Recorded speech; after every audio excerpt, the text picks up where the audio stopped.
So this Bosch just isn't heating up, and it is getting the right amount of water. So when it fills, it'll have a heating problem. It won't clean well if it doesn't get enough water.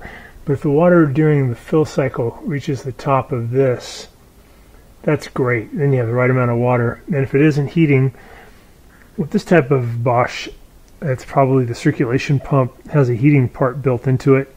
And these are failing really early, within sometimes a couple of years. So we're going to be replacing this one today. And first thing we'll do is take out the filter. Just want to get rid of a little bit of water that's in there in the sump. It's normal for there to be some water in the sump. On the Bosch and Miele dishwashers, it's called a wet sump. So we got to remove probably about 1/4 cup. Would be fine, would be normal. Just use a turkey baster, works great. The next thing we'll do is uninstall the dishwasher so we can get it out and do the repair, which is pretty easy on this model. And to uninstall it, we're going to take out a couple of Phillips head screws that are holding it into the cabinet, and then we'll take out the bottom plate also.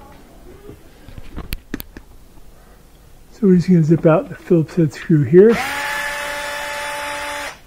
And there's one over here.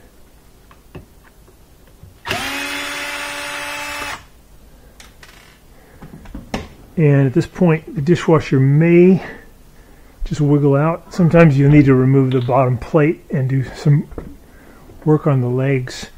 Also, some dishwashers have screws that are going in sideways here. Let's see if it's loose.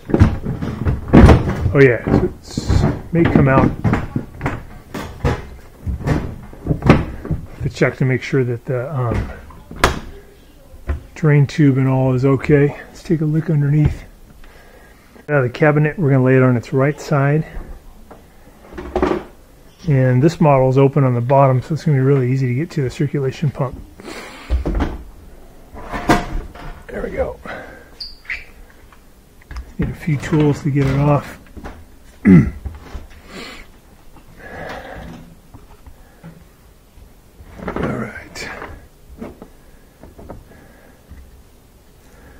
So we're going to disconnect this hose right here. I'm just going to pry this hose clamp off. It actually comes with a better hose clamp. I'm using a standard head screwdriver to pry this one off.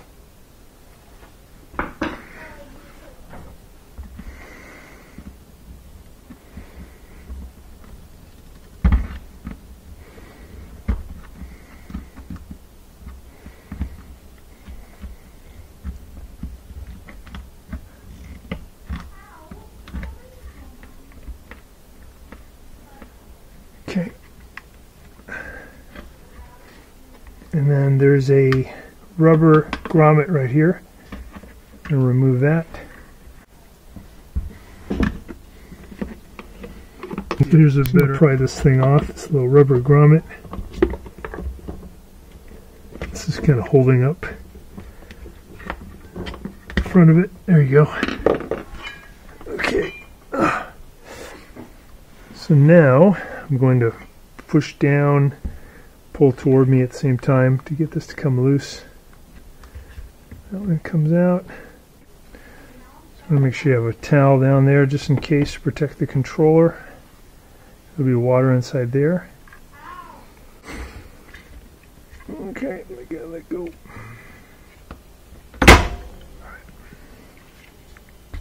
So that came out of that rubber one. I'm going to take this hose clamp off. And this one came out from there. That's a rubber piece. Take off these electrical connectors now. And we're going to get off this connector by pinching in.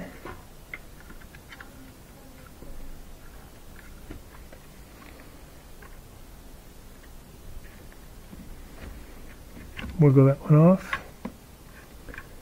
And then this one,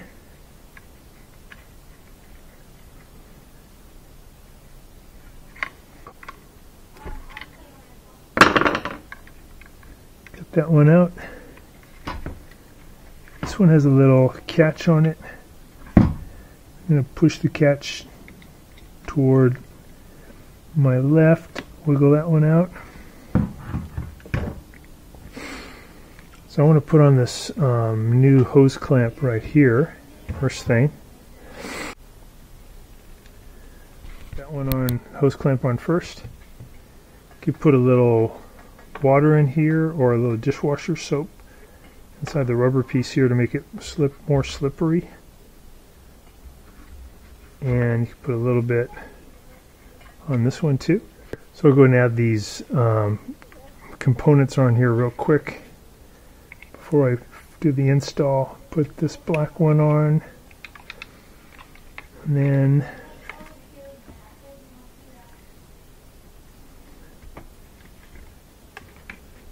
put this one on, the orange one.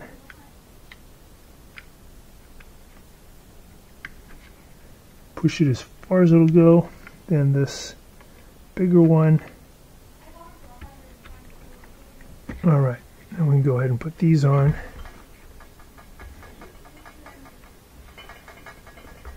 Up in there.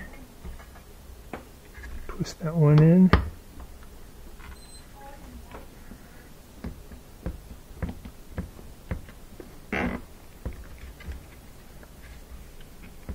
Okay.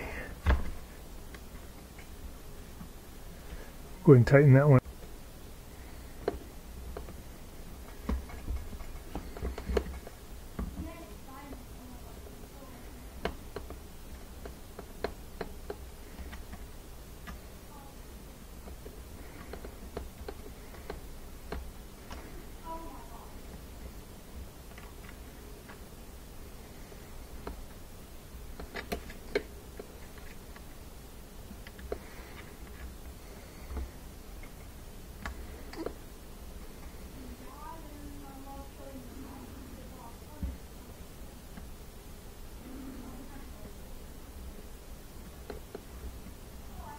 Alright, so nice and snug.